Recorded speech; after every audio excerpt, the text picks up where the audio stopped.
Salut à tous! Alors vous avez été nombreux à me demander mon avis sur ma scie à ruban. Du coup je me suis dit que ce serait plus sympa de vous répondre en vidéo. Alors je vais commencer tout de suite par le prix.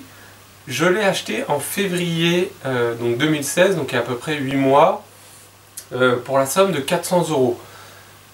Elle était vendue avec 3 lames, donc une qui était montée, plus 2 de rechange. J'en profite pour vous parler de l'usure des lames. La première qui était vendue avec la machine s'est usée relativement vite, et du coup j'en ai mis une autre qui elle tient le coup pour l'instant. Elle commence à être relativement usée, mais ça doit faire peut-être 5 mois que je l'utilise assez régulièrement. Du coup je trouve que ça tient relativement longtemps.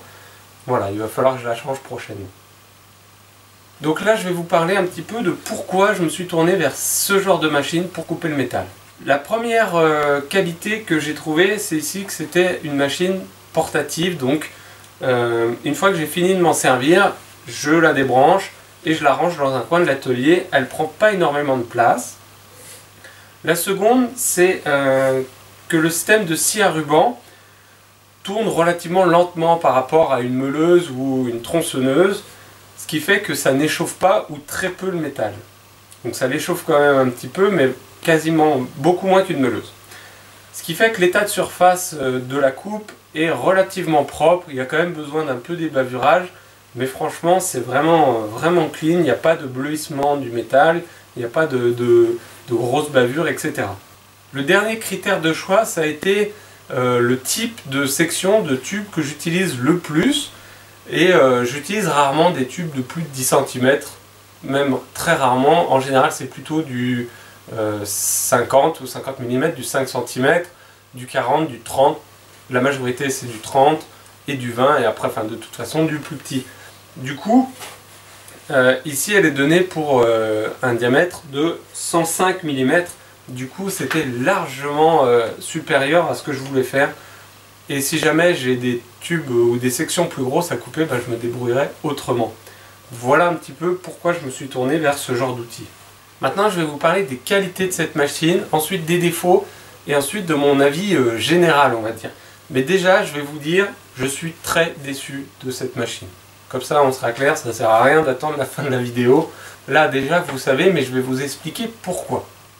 Rapidement, pour les caractéristiques techniques de la machine, c'est donc la Femi 782 XXL. Le moteur a une puissance de 950 watts, 2 vitesses, et elle est donnée pour une capacité de coupe de 105 mm.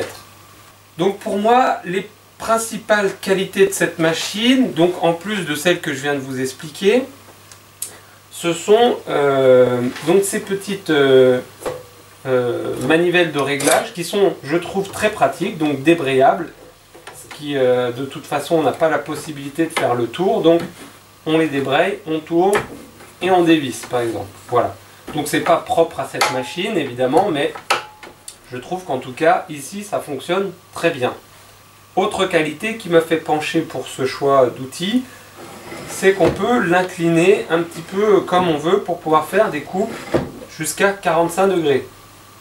Donc on voit ici, il y a une règle graduée de 0 à 45 avec un écrou excentrique ici et un écrou excentrique ici, ce qui permet de régler le 0 et le 45. Pour les angles intermédiaires, il suffit de se repérer au niveau de la règle grâce au petit indicateur qui ici n'est pas excessivement visible. C'est un premier défaut. Ensuite, au niveau de ses qualités, je vais dire c'est à peu près tout, parce que pour le reste, je vous ai déjà dit, elle est portable, l'étau est relativement pratique, il s'ouvre bien, voilà, il n'y a rien à dire, il n'est pas trop gros, pas trop petit, enfin surtout pas trop petit, il aurait pu être un petit peu plus gros, ça n'aurait pas dérangé. Maintenant on va passer aux défauts. Malheureusement pour un outil à 400 €, je trouve qu'il y en a beaucoup trop. On va commencer par les petits et on finira par les plus gros. Premier défaut, ici au niveau de la butée, pour pouvoir faire des coupes répétitives, ça aurait pu être une qualité, l'idée est super bien, elle est réglable, c'est pratique. Malheureusement, vous allez voir, elle est quasiment inutile. Pourquoi? Je mets un fer plat et vous voyez, qu'en fait, eh ben, mon fer plat, il est au-dessus de la butée. Voilà. En gros, la butée, elle sert à rien. Alors, elle sert, si elle est relativement proche, elle remonte un petit peu. Elle remonte légèrement. Voilà. Mais sinon, c'est nul. Voilà. En fait, la butée part vers le bas. On le voit ici. Hein. Elle est relativement plongeante. Ce qui fait que lorsqu'elle est au bout, eh ben, elle est complètement inutile. Vous voyez, il y a 1 cm de décalage entre la butée et l'étau. Un défaut qui était présent dès la réception, c'était l'impossibilité d'ouvrir l'étau. Vous voyez, ici je l'ouvre à un doigt, c'est très pratique. Ça permet d'aller relativement vite lorsqu'on veut mettre des sections un peu grandes. Malheureusement, lorsque je l'ai reçu, il était quasiment impossible d'ouvrir l'étau. Il fallait y aller presque à 2 mains pour pouvoir l'ouvrir. En fait, c'est que il y a des vis qui serrent des plaquettes à l'intérieur pour permettre à l'étau de coulisser. Elles étaient simplement trop serrées. Alors c'est pas très grave, j'ai dû démonter l'étau et desserrer ces vis. Mais bon, c'est un peu nul lorsqu'on reçoit un outil qui ne soit pas fonctionnel. Autre défaut d'origine, c'était que le plat de l'étau n'était pas perpendiculaire à la descente de la lame. Donc regardez ici, j'ai encore un petit défaut, mais j'ai réussi à le recaler. Donc on voit bien en haut de l'équerre, j'ai à peu près 1 mm, et en bas, j'ai aussi à peu près 1 mm. Donc j'ai plus ou moins réussi à recaler cette descente. Seulement, il m'a fallu intercaler ici des rondelles, et ici également, afin de surélever ce côté de l'étau par rapport à celui-là. Donc je trouve ça quand même assez bas de gamme d'avoir un étau qui finalement n'est pas perpendiculaire à la lame. C'est quand même ce qu'on recherche si on veut faire des coupes relativement droites. Autre gros défaut, c'est que la lame en fait avait tendance à vouloir sortir de son logement ici, et donc elle a commencé à attaquer le carter de protection avant que je m'en rende compte. En fait, pourquoi? Parce que le volant ici était penché comme ça, donc la lame avait tendance à vouloir sortir. Normalement sur les scies à ruban, on a une molette de réglage ici qui permet de gérer l'inclinaison du volant. Ici c'est pas le cas, le volant est complètement fixe. Du coup, il était incliné comme ça et je pouvais rien faire. Donc j'ai dû le démonter et venir caler derrière des petits morceaux de plastique jusqu'à retrouver un semblant de parallélisme entre les volants pour éviter que la lame sorte de son logement. Autre défaut, c'est ici ce petit morceau de feutre donc, qui est changeable. Lorsque la machine est vendue, il y en a de rechange dedans. Mais en fait, c'est hyper compliqué à changer. Il faut plier le feutre, remettre la lame dedans, la remettre dans les volants, etc. Et vous voyez, je l'ai changé une fois et au final, il est en train de partir à l'intérieur. Il ne tient plus du tout. Enfin, c'est assez compliqué. Voilà pour les défauts. Il n'y en a pas non plus énormément, mais je trouve que le peu qu'il y a, ils sont quand même énormes. Voilà, que l'étau ne soit pas fonctionnel, qu'il ne soit pas droit et qu'il n'y ait pas de réglage d'alignement du volant, ou en tout cas que les volants ne soient pas alignés d'usine. Pour terminer, je vous montre quand même, je vais faire une coupe droite pour vous montrer que une fois réglé, c'est quand même relativement propre. Donc je vous montre une coupe droite pour vérifier la perpendicularité.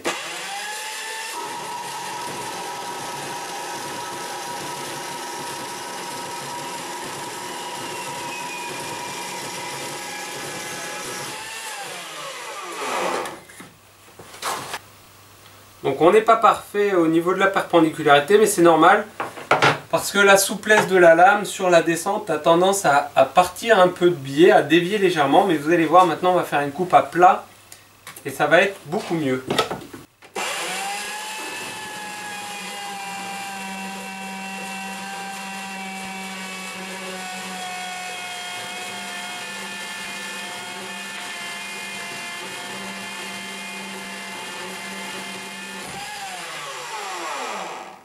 Voilà donc pour la coupe à plat.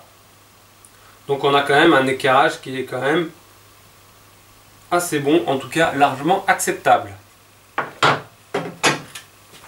J'ai fait ici une série de coupes à 45 degrés et vous allez voir que c'est pareil.